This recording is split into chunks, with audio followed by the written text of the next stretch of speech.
Viral ang post ng isang nanay na naghahanap ng pampaputi para sa kanyang anak na sanggol pa lamang. Para bigyan ng mukha ang balita, Mobile Journal, Jazz Paredes.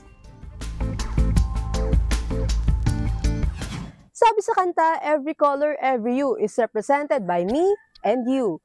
Pero may tinuturing pa rin bang standard na kulay ng balat ang mga Pinoy? Viral ang post ng isang mommy na humihingi ng whitening soap recommendations para sa kanyang baby. Sa caption, hindi raw kasi niya alam kung matatawa o maiiyak sa skin color nito. Umani ito ng iba't ibang reaksyon sa netizens, pero mga mommy, may ganyan ba talaga? Kayo manggi, ganon. Basta healthy lang po.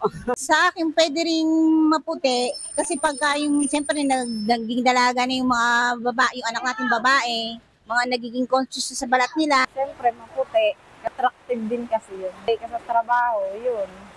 Mas mabilis ka sigurong matatanggap. Kung malinis din ang itsura mo. Kahit hindi siya maputi o maitim man siya, kasi nasa tao pa rin naman yun kung paano niya i-handle yung pagdadala ng appearance niya. Sa totoo lang, sabi ng mga eksperto, may koneksyon ang paniniwalang ito sa kasaysayan. Ano siya, naging standard siya ng social construct na ang mga Europeans, because of their lighter skin, become the standard of nobility, power, and influence, lalong-lalo na doon sa feudal system. Mas light yung skin mo, mas noble ka kumpara doon sa mga may itim ang balat. Ayon din sa psychologist, may uugnay ito sa colonial mentality. Yun nga lang, syempre may epekto ito sa mental health lalo pag bata. It's like, you guys made me.